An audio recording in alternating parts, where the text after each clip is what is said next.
പ്രിയപ്പെട്ട പ്രേക്ഷകരെ, ഗീസ് പീറ്റർ നമുക്കൊപ്പം ചേരുന്നുണ്ട്. ഗീസ് പീറ്റർ, വെരി ഗുഡ് മോർണിംഗ് ഗീസ് പീറ്റർ. അങ്ങനെ ആ അർജന്റീനയ്ക്ക് കൊതിയാവോളം ആ പന്തിൽ തൊടാൻ പോലും കഴിയാതെയാണ് പരാജയം എന്ന് തന്നെ പറയേണ്ടി വരും. വരവൊക്കെ ഗംഭീരമായിരുന്നു. ഇംഗ്ലണ്ടിനെ പരാജയപ്പെടുത്തിയാണ് വന്നത്. 2 കംബാക്കുകളും ഈ ലോകകപ്പിലെ മാസ്റ്റർ പീസുകളാണ്. പക്ഷേ ഫൈനലിൽ ആ പഴയ അർജന്റീനയുടെ നിഴൽ മാത്രമാണ് കണ്ടത്. ഒന്ന് കൊതിയോടെ തൊടാൻ, ഒന്നാം ഗോൾ പോസ്റ്റിലേക്ക് സ്പെയിനിനെ ഉനൈസിനോടിനെ ഒന്ന് പരീക്ഷിക്കാൻ പോലും കഴിയാതെ സമ്പൂർണ്ണമായി തകർന്നടിഞ്ഞ് ധൈര്യമായി പിൻവാങ്ങുകയായിരുന്നു അർജന്റീന. ഗീസ് Peter. Arunkumar, very good morning. തീർച്ചയായിട്ടും അർജന്റീനയെ സംബന്ധിച്ചിടത്തോളം നിലവിലെ ജേതാക്കന്മാരാണ്. പക്ഷേ അതിൻ്റെ ഒരു കാര്യപ്രാപ്തി അല്ലെങ്കിൽ ആ ഒരു മുന്നേറ്റമൊന്നും കാണിക്കുവാനായിട്ട് സാധിച്ചില്ല അർജന്റീനയ്ക്ക്. സ്പാനിഷ് പട അതിന് ഒരു അവസരം കൊടുത്തില്ല എന്നത് തന്നെയാണ്. കാരണം പകരക്കാരനായി എത്തിയ ഫെറാൻ ടോറസിൻ്റെ ആ 7ാം നമ്പർ ജേഴ്സി, അത് സ്പാനിഷ് പടയുടെ മഴവില്ലഴകായി മാറുന്ന കാഴ്ചയാണ് നമുക്ക് ഇന്നലെ കാണുവാനായിട്ട് സാധിച്ചത്. എക്സ്ട്രാ ടൈമിൽ, അതായത് 106ാം മിനിറ്റിലേക്ക് 90 മിനിറ്റിൽ കളി നിൽക്കുമ്പോൾ പോലും ഒരു 0-0 ഗോളുകൾ നേടാതെ വരിഞ്ഞു മുറുകുന്ന മത്സരത്തിൽ സ്പാനിഷ് പടയുടെ മുന്നേറ്റം 106ാം മിനിറ്റിലാണ്. അതായത് അധിക സമയത്തിലെ 16ാം മിനിറ്റിൽ സ്പാനിഷ് പടയുടെ മുന്നേറ്റം ഉണ്ടാവുകയാണ്. കൃത്യമായിട്ടുള്ള ഒരു മത്സരം അല്ലെങ്കിൽ കൃത്യമായിട്ടുള്ള ഒരു ആവേശം ഉണ്ടായിരുന്നു ആ കളിയിൽ നിന്നാണ്. കാരണം സ്പെയിൻ്റെ സമ്പൂർണ്ണാധിപത്യം, സമഗ്രാധിപത്യം, അത് മാത്രമാണ് പറയാനുള്ളത്. കാരണം ഒരു രീതിയിലും അർജന്റീനയ്ക്ക് ഞങ്ങൾക്ക് ഒരു മുന്നേറ്റം ഉണ്ടാക്കുവാനായിട്ടുള്ള ഒരു അവസരം കൊടുത്തില്ല. കൃത്യമായി തന്നെ സൂചിപ്പിച്ചതുപോലെ ഉനൈ സിമോണിനെയൊക്കെ ഗോൾ വര കാക്കുന്ന രീതി, ഒരു രീതിയിൽ പോലും ഒരു മുന്നേറ്റത്തിനുള്ള ഒരു നീക്കം പോലും നടത്തിയില്ല. ഒപ്പം തന്നെ അർജന്റീനയുടെ ഡിഫൻസിൽ ഉണ്ടായ പാളിച്ചകൾ, അതെല്ലാം തന്നെ എടുത്ത് പറയേണ്ടതാണ്. ആദ്യ പകുതിയിൽ പോലും അർജന്റീനയ്ക്ക് മുന്നേറ്റം ഉണ്ടാകുന്നില്ല. സമഗ്രാധിപത്യം സ്പെയിൻ ഉടനീളം കാഴ്ചവെക്കുകയാണ്. 2ാം പകുതിയിലും അതേ ആധിപത്യം സ്പെയിൻ്റെ ഭാഗത്തും ഉണ്ടാകുന്നു. നമ്മൾ കളിയുടെ വിലയിരുത്തലിലേക്ക് പോവുകയാണെങ്കിൽ 20 ഷോട്ടുകളാണ് ആകെ സ്പെയിൻ മത്സരത്തിൽ അടിച്ചത്.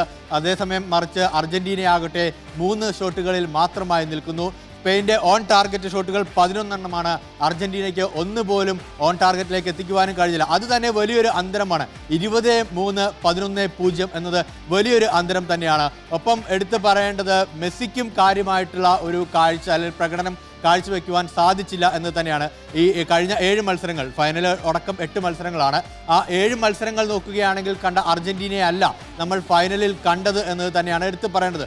ഒരു യുവനിരയുമായി ഇറങ്ങുന്ന സ്പാനിഷ് പട, 2010 ശേഷം ലോക കിരീടത്തിൽ മുത്തമിടുവാൻ വേണ്ടി എത്തുന്ന സ്പാനിഷ് പടയെ ആരാധകർ പോലും വലിയ പ്രതീക്ഷയൊന്നും വെച്ചതല്ല. കാരണം ഇത്തവണ ബ്രസീൽ, ഫ്രാൻസ്, അർജന്റീന ഈ 3 പേരിലേക്ക് വിശ്വകിരീടം ഒതുങ്ങും എന്ന പ്രതീക്ഷയിലൊക്കെയാണ് ആരാധകരും ഫുട്ബോൾ ലോകവും ഉറ്റുനോക്കിയത്. പക്ഷേ അവിടെ നിന്നെല്ലാം ആ പ്രതീക്ഷകളെല്ലാം തകിടം മറിച്ചുകൊണ്ടാണ് ഒരു യുവനിരയുമായി സ്പാനിഷ് പട എത്തുന്നത്. അങ്ങനെ ഒരു വിശ്വകിരീടത്തിലേക്ക് മുന്നേറുകയും ചെയ്യുന്നത്. എന്ത് തന്നെയായാലും നമുക്കറിയാം, 2010 ഹോളണ്ടിനെ തകർത്തുകൊണ്ട് 1-0 2010ലും ഹോളണ്ടിനെ തകർത്ത് സ്പെയിൻ അന്ന് കപ്പ് ചൂടുന്നത്, വിശ്വകിരീടം ചൂടുന്നത്. 16 വർഷങ്ങൾക്കിപ്പുറം നിലവിലെ ചാമ്പ്യന്മാരായിരുന്ന അർജന്റീനയെ തകർത്തുകൊണ്ട് വിശ്വകിരീടത്തിൽ മുത്തമിടുന്ന സ്പാനിഷ് പട വലിയൊരു മുന്നേറ്റം അല്ലെങ്കിൽ വലിയൊരു പ്രതീക്ഷ വയ്ക്കുന്നുണ്ട്. ഒപ്പം തന്നെ യമിൻ അമാൽ അടക്കമുള്ള വലിയ താരങ്ങൾ, യുവതാരങ്ങൾ വലിയ പ്രതീക്ഷ വയ്ക്കുന്നുണ്ട്. ഒപ്പം തന്നെ എടുത്തു പറയേണ്ടത് മത്സരത്തിലെ സുവർണ പുരസ്കാരങ്ങൾക്കുള്ള മികച്ച പുരസ്കാരങ്ങൾക്കുള്ള ഒട്ടുമിക്ക പുരസ്കാരങ്ങളെല്ലാം തന്നെ നേടിയത് സ്പാനിഷ് പടയാണ്. മികച്ച താരം സ്പെയിൻ്റെ നായകനായ റോഡ്രിയാണ് ലോകകപ്പിലെ. ഒപ്പം തന്നെ ഗോൾഡൻ ഗ്ലൗ സ്വന്തമാക്കിയത് ഉനൈ സിമനാണ്. ഒപ്പം മികച്ച യുവതാരത്തിനുള്ള പുരസ്കാരം പൗ കുബാർസിക്കാണ്, സ്പാനിഷ് പടയുടെ പൗ കുബാർസിയാണ് നേടിയിരിക്കുന്നത്. അതേസമയം ഗോൾഡൻ ബൂട്ട് ആര് നേടും, അത് മെസ്സിക്ക് സ്വന്തമാക്കുവാൻ കഴിയുമോ എന്നൊരു ചോദ്യമൊക്കെ ഉണ്ടായിരുന്നു. കാരണം ഇംഗ്ലണ്ടിനെതിരായ ലൂസേഴ്സ് ഫൈനലിൽ എംബാപ്പെ 2 ഗോൾ നേടി. അങ്ങനെ 10 ഗോളോടുകൂടി എംബാപ്പെ തന്നെ തുടർച്ചയായി ലോകകപ്പിൽ 2ാം തവണയും ഗോൾഡൻ ഗ്ലൗ സ്വന്തമാക്കിയിരിക്കുകയാണ്. അരുൺകുമാർ. ഓക്കെ, അപ്പോൾ താങ്ക് യു പീറ്റർ, ഗീസ് പീറ്റർ. അപ്പോൾ പ്രിയപ്പെട്ടവരെ, ഗീസ് പീറ്റർ ശരിയായി വിലയിരുത്തിയതുപോലെ അറ്റംപ്റ്റ് ടാർജറ്റ് സ്പെയിനിൻ്റേത് നോക്കൂ 12 എണ്ണം, അർജന്റീനയുടേതാവട്ടെ 0 എന്നുള്ളതാണ്. പ്രിയപ്പെട്ടവരെ, ഒരുപാട് കമൻറ്റുകളുണ്ട്. ഇന്നലത്തെ കളി സ്പെയിനും അർജന്റീന ഗോൾ കീപ്പർ മാർട്ടിനസും തമ്മിലാണ് നടന്നത്. ശരിയാണ് കേട്ടോ. 1 ഡസൻ നല്ല ഒന്നാന്തരം ഷോട്ടുകളാണ് മാർട്ടിനസ് തടഞ്ഞിട്ടത്. പലതും നിശ്ചയമായും ഗോളെന്ന് ഉറപ്പിച്ചത് തന്നെയാണ്. പക്ഷേ അതെല്ലാം മാർട്ടിനസ് വളരെ വളരെ വളരെ വളരെ ബുദ്ധിമുട്ടിയാണ് തടുത്തിട്ടത്. എന്നാൽ അപ്പുറത്ത് ഉനൈസിനോട് ഇങ്ങനെ കുറച്ചു നേരം കപ്പലിലേക്ക് കുറച്ച് നിൽക്കുന്നത് പോലെ നിന്നു. മത്സരത്തിൽ ഉനൈസിനോടിനെ ഒന്ന് പരീക്ഷിക്കാൻ പോലും യഥാർത്ഥത്തിൽ നമ്മളുടെ അൽവാരസിനോ മെസ്സിക്കോ സാധിച്ചില്ല എന്നുള്ളതാണ്. അറ്റൻഡ് ടാർജറ്റേ ഉണ്ടായിരുന്നില്ല എന്ന് വേണമെങ്കിൽ പറയാം.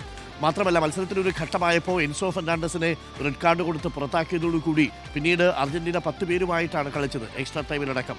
അതൊക്കെ അർജന്റീനയ്ക്ക് വലിയ തിരിച്ചടിയായിട്ട് മാറി. പക്ഷേ വ്യത്യാസം ഇത്രയേ ഉണ്ടായിരുന്നുള്ളൂ. അർജന്റീന ഇതുവരെ കളിച്ച കളി യഥാർത്ഥത്തിൽ ഇംഗ്ലണ്ട് ഒഴിച്ച് ബാക്കിയൊക്കെ ദുർബല ടീമുകൾ, കേപ്പ് വെർദെയൊക്കെ മികച്ച ടീമാണ്, എന്നാൽ പോലും സ്പെയിൻ ആധികാരികമായി വിജയിച്ചു വന്നു എന്ന് പറഞ്ഞത് ഒരിക്കൽ കൂടി സാക്ഷ്യപ്പെടുത്തുന്നതായിരുന്നു ഫൈനലിലെ പ്രകടനം.